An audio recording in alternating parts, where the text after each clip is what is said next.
Assalamualaikum warahmatullahi wabarakatuh. Saya sedang bersama dengan senior saya, kakak kelas saya di Mesir, Al-Mukarram, Ustadz Dr.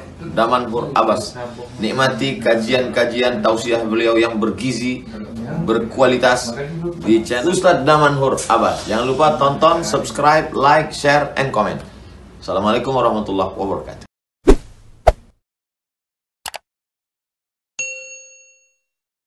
السلام عليكم ورحمة الله وبركاته.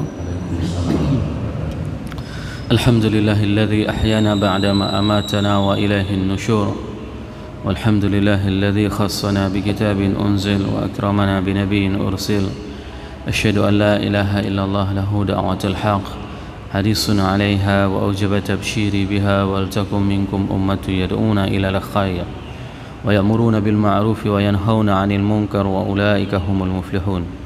وأشهد أن محمدا عبده ورسوله، بلغ الرسالة وأدى الأمانة ونصح الأمة وكشف الغمة حتى أتانا اليقين، ليلها كنهارها لا يزيغ عنها إلا هالك. اللهم صل وسلم وبارك وأنعم على حبيبنا وشفيعنا وزخرنا ومولانا محمد وعلى أزواجه أمهات المؤمنين وذرياته وآل بيته وأصحابه أجمعين. رب اشرح لي صدري ويسر لي أمري واحلل عقدة من لساني يفقهوا قولي أما بعد. Para asatiz yang saya muliakan, ayah bunda yang saya cintai, dan bapak ibu jemaah salat subuh yang dirahmati Allah, marilah senantiasa kita panjatkan puji dan syukur kepada Allah yang telah memberikan nikmat iman kepada kita sehingga kita dapat melangkahkan kaki kita untuk melaksanakan salat subuh berjemaah sembari beriktikaf di rumah Allah. Semoga ini menjadi amal pemberat mizan kita di hari akhirat nanti. Salawat dan salam mari sama-sama kita panjatkan kepada junjungan kita Nabi besar Muhammad sallallahu alaihi wasallam yang telah mengajarkan kepada manusia segala aspek tatanan kehidupan sehingga kita tahu apa yang harus kita lakukan mulai dari bangun tidur sampai dengan tidur lagi. Saya melihat tidak ada ajaran agama yang lain yang mengajarkan kepada umatnya untuk menggosok gigi kecuali di dalam ajaran agama Islam. Dan saya melihat ada beberapa jamaah yang komitmen dan istiqamah dalam menggosok gigi, khususnya dengan bersiwak, karena bersiwak itu merupakan salah satu sunnah yang diajarkan oleh baginda Rasulullah SAW. Laula an asyukka ala ummati, kalaulah seandainya tidak memberatkan bagi umatku, maka aku akan menyuruh kepada mereka untuk bersiwak. Dan itu baru bisa dibuktikan secara saintifik. Faedah bersiwak ternyata itu akan melembutkan semua lambung orang-orang yang bersiwak. Pada saat orang gosok gigi pakai kayu itu ternyata enzim itu akan menghasilkan dan akan memuluskan oli lah bahasanya, akan membuat oli di dalam usus orang tersebut. Itu salah satu hikmah pada saat Rasul melakukan sesuatu perbuatan pasti ada manfaat untuk umatnya. Hanya saja kita umatnya tidak mau melakukan hal-hal tersebut, sehingga gigi kita kuning tidak karuan, seakan-akan kalau sudah kuning sudah soleh, sudah alim, padahal tidak.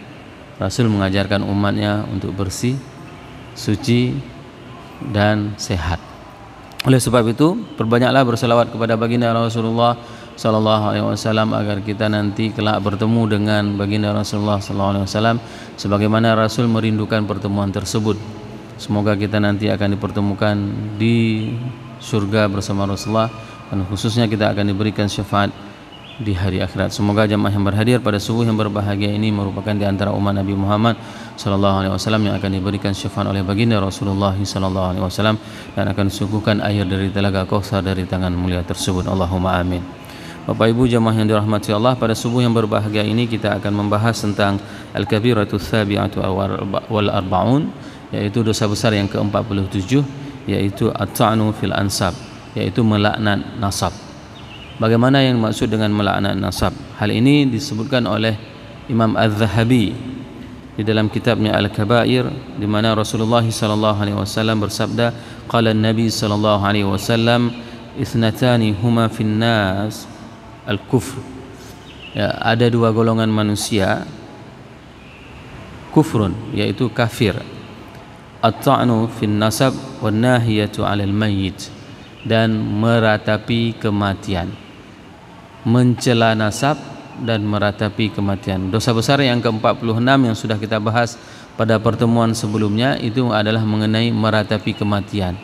Dan kita sudah membahas apa yang dimaksud dengan meratapi kematian. Dalam bahasa Aceh, meratapi itu disebut dengan mebae, ya. Mebae. Orang-orang yang berteriak, memukul-mukul diri, merobek-robek pakaian, itu merupakan tradisi jahiliyah. Bahkan sebagian golongan orang itu khusus membayar orang-orang yang berbuat seperti itu agar mereka dikatakan orang yang penting, orang yang hebat, sehingga orang pun menangisi kepergiannya. Padahal itu adalah semuanya termasuk di dalam dosa besar yang dilarang. Nah, pada hari ini kita akan membahas tentang at-ta'nu fin nasab, yaitu mencela nasab. Bagaimana yang dimaksud dengan mencela nasab? Mencela nasab ini adalah dia tidak mau menggunakan nasab dari orang tuanya. Dan ini yang paling banyak. Mohon maaf yang sebesar-besarnya, bapak-bapak kalau sudah jadi pejabat, jangan dinasabkan istrinya kepada bapak-bapak, ya. Baru jadi misalnya, mohon maaf, misalnya baru jadi wali kota, bupati, ataupun jadi lurah, sudah tidak pakai lagi, misalnya saya menjadi lurah, misalnya na'udzubillah, istri saya punya ayah, tapi dia tidak lagi pakai nasab ayahnya, sudah pakai nasab saya, ya. Misalnya Markonah, ya, Damanhur misalnya, seperti itu. Nggak boleh, tidak boleh dinasabkan kepada suaminya. Itu namanya adalah mencela nasab, dan mencela nasab itu adalah dosa besar. Berapa banyak hari ini para pejabat pada saat mereka mempunyai jabatan sudah memakai nama suaminya. Dan ini paling banyak terjadi di negeri kita. Begitu dia sudah menjadi pejabat, maka nama dia itu dinasabkan kepada suaminya. Kenapa? Karena suaminya adalah sebagai pejabat. Ini penyakit yang paling terbesar yang ada di negeri ini. Maka saya pada saat salah satu, bukan saya ingin memuji salah satu pejabat, ibu pejabat. Pada saat itu saya diminta oleh salah satu lembaga untuk menyampaikan materi tentang perlindungan dan hak asasi anak dalam Islam. Maka di antara hak tersebut adalah seorang anak berhak mendapatkan nasab ayahnya. Saya berbicara di depan Ibu Gubernur. Di depan Ibu Gubernur, Ibu Ayu menyatakan dirinya di dalam beberapa media, entah beliau yang menyatakan, entah media, menyatakan bahwasanya Ibu Ayu itu adalah Ibu Ayu Marzuki. Dan saya sampaikan, banyak di antara para pejabat, ya, banyak di antara pejabat yang menasabkan nasabnya kepada suaminya, dan ini adalah salah besar, ya, salah besar. Saya bilang di depan beliau, panitia semuanya ketar-katir sewaktu saya sampaikan seperti itu. Kapalo, ya, kayak mana ini? Ada Ibu Gubernur, Ustadz ngomong seperti itu. Dan yang saya sampaikan ini adalah hal yang benar, sesuai apa yang disampaikan oleh Rasulullah SAW. Dua golongan manusia itu dikatakan kufur apabila mereka melakukan dua hal ini, yaitu melaknat nasab. Maka setelah itu, setelah acara selesai, saya dipanggil oleh Ibu Gubernur. Lalu ditanyakan, Ustadz, kapan kita buat acara ini di Luxmawe? Ternyata beliau tidak marah sewaktu kita menasehati. Ini sebenarnya yang harus dipahami oleh semua orang, bahwasanya tidak boleh melaknat nasab. Melaknat itu dengan cara sebagaimana kita tidak menggunakan nasab yang sebenarnya. Kita punya ayah. Saya misalnya, saya punya ayah. Dalam beberapa nama itu dikatakan langsung Damanhur Muhammad Yusuf Abbas. Abbas itu adalah nama kakek. Jadi kalau di luar saya itu kan dipanggil dengan Ibnu Abbas, ya. Maka kami keluarga besar Abbasiyah, ya, keluarga besar Abbas. Ini harus disebutkan namanya. Begitu juga nanti Bapak Ibu kalau menemukan nanti ada yang namanya Muhammad Najatullah Damanhur, itu berarti anak saya. Kenapa? Karena jelas nasab ayahnya. Muhammad Gibril Damanhur itu adalah anak saya. Maryam Damanhur itu adalah anak saya. Malika Damanhur itu adalah anak saya. Kenapa? Kita nasabkan anak kita dengan nasab ayahnya. Ada sebagian ibu yang ditinggalkan oleh suaminya, maka pada saat dia tanamkan kebencian kepada anaknya. Agar apa? Agar dia tidak mau menasabkan anaknya dengan ayahnya. Ini ada kejadian di Luxmoy. Di Luxmoy kejadiannya, seorang ayah berkeluarga, seorang suami istri berkeluarga, mempunyai anak satu orang, dan dia meninggalkan istrinya, tanggung jawabnya. Anaknya juga ditinggalkan, sehingga apa dikatakan oleh seorang istri tersebut, selama hidup dia tidak pernah membeli susu satu kaleng pun untuk anaknya. Coba bayangkan bagaimana kejamnya seorang ayah itu. Padahal dia mempunyai pekerjaan, mempunyai pendapatan, tapi dia tidak mau membeli satu kaleng susu pun untuk anaknya. Terus si anak begitu benci kepada ayahnya. Dan dia tidak boleh memakai nasab ayahnya. Ini adalah sebuah kesalahan besar yang ditanamkan oleh seorang ibu kepada anaknya. Hanya karena kebencian, hanya karena ketidakpatuhan seorang suami terhadap Allah dalam hal mendidik dan bertanggung jawab dalam keluarga, maka seorang ibu menghilangkan nasab anaknya terhadap ayahnya. Tidak boleh. Sebenci apapun, sejauh apapun tanggung jawab seorang ayah meninggalkan haknya terhadap anaknya, maka anak tersebut harus dikatakan, ayahmu itu adalah si fulan. Maka ini adalah tanggung jawab yang kedua pada saat kita memahami melaknat nasab, yaitu dengan tidak memberikan nasab seorang anak kepada ayahnya. Yang pertama, pada saat seseorang mempunyai jabatan, dia tidak mau mencantumkan nasab ayahnya, tapi dia mencantumkan nasab suaminya, maka itu juga dinamakan dengan melaknat. Yang kedua, pada saat seorang suami tidak bertanggung jawab terhadap keluarganya, tidak memberi nafkah terhadap anaknya, dan dia meninggalkan anaknya begitu saja, maka si ibu menanam kebencian kepada anaknya untuk tidak menasabkan anaknya terhadap ayah. Ini adalah sama juga dengan melaknat nasab. Hari ini tugas kita adalah menjaga nasab kita. Dan orang yang paling baik dalam menjaga nasab itu adalah orang Arab.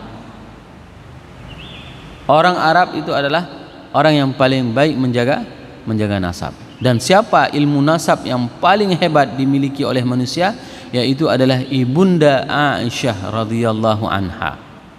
Beliau adalah wanita yang paling hebat dalam menjaga nasabnya. Kalau misalnya kita menanyakan kepada Bapak Ibu semuanya, saya yakin kita hanya tahu nasab kita sampai generasi keempat. Ya, contoh misalnya seperti saya, ini mohon maaf, karena kelemahan kita dalam menjaga nasab. Saya punya ayah namanya Muhammad Yusuf, punya kakek namanya Abbas, punya kakek buyut namanya Haytham. Haytham, ya, itu di kampung, di Kareng, di Biren, itu dipanggil Nek Idam. Coba bayangkan perubahan nama, padahal cukup bagus nama, Haytham, ya. Tapi begitu di kampung namanya dipanggil menjadi Nek Idam, ya. Sama juga Ibrahim, Him, Nek Him. Nggak tahu kita nama sebenarnya siapa, Abu Amae, padahal namanya Ismail. Begitu dipanggil menjadi Abu Wae, ya, Abu Wahim. Kenapa? Karena kita tidak pernah menjaga nasab kita. Siapa sebenarnya di atas kita? Berbeda dengan orang-orang Arab, dan itu diakui. Orang Arab sampai dengan hari ini mereka bisa mengingat nama nasabnya sampai kepada misalnya Rasulullah Sallallahu Alaihi Wasallam yang keturunan Rasul. Coba lihat beberapa para Habib, ya, Habib Ja'far itu menyebutkan nasabnya, dia menghafal semuanya, nama kakak, nama kakeknya, nama kakek buyut, kakek buyut, sampai kepada Fatimah Az-Zahra sampai kepada Rasulullah sallallahu alaihi wasallam. Dan ini sebenarnya perlu kita membuat apa namanya arakata bahasa Aceh. Ya. Arakata di mana kita mempunyai silsilah keturunan. Tuliskan arakata itu tersebut. Silsilah keturunan kita perlu kita cantumkan. Bapak menikah dengan seorang perempuan namanya ini, dari ini punya anak. Kalau misalnya punya istri lebih dari satu, tulis istri pertama, istri kedua, istri ketiga. Jangan disembunyikan. Ya, tulis semuanya. Berapa nanti turunan nanti diwariskan. Ini adalah keturunanmu. Sehingga ini akan dilanjutkan. Dia akan menuliskan lagi nanti. Dia akan menuliskan sehingga jelas semuanya keturunan kita. Sudah 2 yang kita bahas. Jangan sampai kita melaknat nasab. Yang pertama karena jabatan, yang kedua dikarenakan kebencian, dikarenakan pernikahan. Yang ketiga, kita melaknat nasab orang lain. Mohon maaf, kita sudah tahu kalau misalnya dulu orang tuanya punya sebuah kriminalitas. Dan ini paling banyak kalau misalnya di Aceh. Kalau udah terlibat dengan pergerakan G30 SPKI, maka apa dikatakan? Bek kamu kawin, nyambi PKI. Ya, dilaknat. Tidak boleh kita laknat. Hanya untuk kita ketahui bahwasanya kita tidak akan memilih keturunan yang tidak baik. Tapi bukan untuk kita laknat.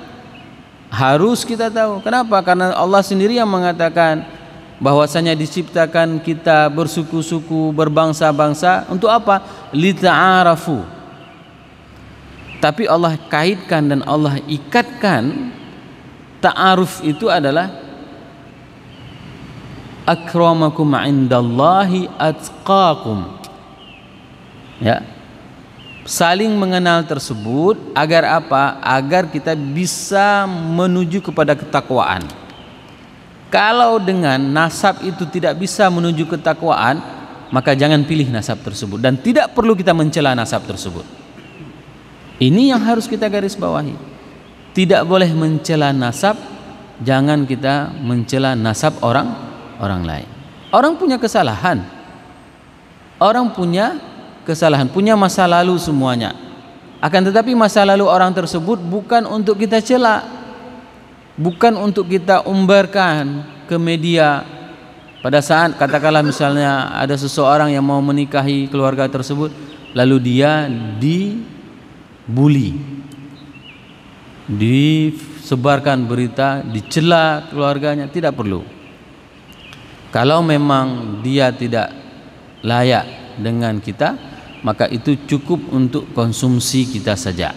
Jangan sampai kita mencela nasab orang lain. Ini merupakan di antara sekian banyak larangan dari Allah dan Rasul. Pada saat orang mencela nasab, maka dia termasuk di dalam al-kufr, yaitu kekafiran. Namun para ulama menyebutkan bahwasanya kufur itu terbagi kepada 2. Kufur itu terbagi kepada 2. Ada kufur yang memang itu keluar secara serta-merta dalam Islam, seperti menyembah selain Allah. Seperti apa menyembah selain Allah? Dia menyembah, kalau dulu pohon namanya, berhala, batu. Kalau hari ini sesembahannya sudah berubah, Bapak Ibu jamaah yang dirahmati Allah. Sesembahannya itu bisa jadi pimpinannya. Menyeka kepada ahli pemimpin, hana sembayang pi hana upu. Ada yang seperti itu. Jadi dia takut meninggalkan pimpinannya hanya dikarenakan takut kehilangan jabatannya. Ada yang seperti itu. Ini adalah kekufuran. Maka saya sangat terharu pada saat ada salah seorang karyawan, pada saat diajak oleh pimpinannya, dia tanyakan, Ustaz, ini pimpinan saya nggak sembahyang nih Ustaz, dia jalan terus, boleh nggak saya pisahkan diri dengan pimpinan saya untuk salat? Boleh. Ya, istilahnya dia memisahkan diri untuk sementara, karena kalau dia tidak salat pada saat itu, lewat waktu salat. Ya, lewat waktu salat. Maka dia pilih untuk melakukan salat. Itu dibenarkan. Kenapa? Karena kita pada saat kita taat kepada Allah itu secara totalitas, tidak ada negosiasi. Dan kenapa ini bisa terjadi? Dikarenakan para pemimpin tersebut tidak mengetahui dan tidak memahami tentang agama. Dan itu banyak. Seakan-akan pada saat ini, dan yang paling banyak lagi pada saat terjadi musibah, menyalurkan bantuan sampai lupa dengan kewajiban utama. Bapak Ibu jemaah yang dirahmati Allah, dan al-kufru laisa bil kufr, yaitu salah satunya itu adalah melaknat nasab. Dikarenakan ada kekufuran yang apabila dilakukan dia itu hanya akan menyebabkan kepada kefasikan, seperti perbuatan melaknat nasab ini. Jadi bukanlah melaknat nasab ini termasuk di antara kufur, dia keluar dari Islam, akan tetapi dia merupakan kufur yang mengakibatkan seseorang itu adalah fasik. Seseorang itu meninggalkan apa yang diperintahkan oleh Allah dan Rasulnya. Semoga beberapa ayat dan hadis ini dapat meningkatkan keimanan dan kecintaan kita kepada Allah, dan bertambah keimanan kita kepada Allah dan kecintaan kita kepada Rasulullah sallallahu alaihi wasallam. Subhanakallahumma bihamdik asyhadu an la ilaha illa anta astaghfiruka wa atubu ilaik. Assalamualaikum warahmatullahi wabarakatuh.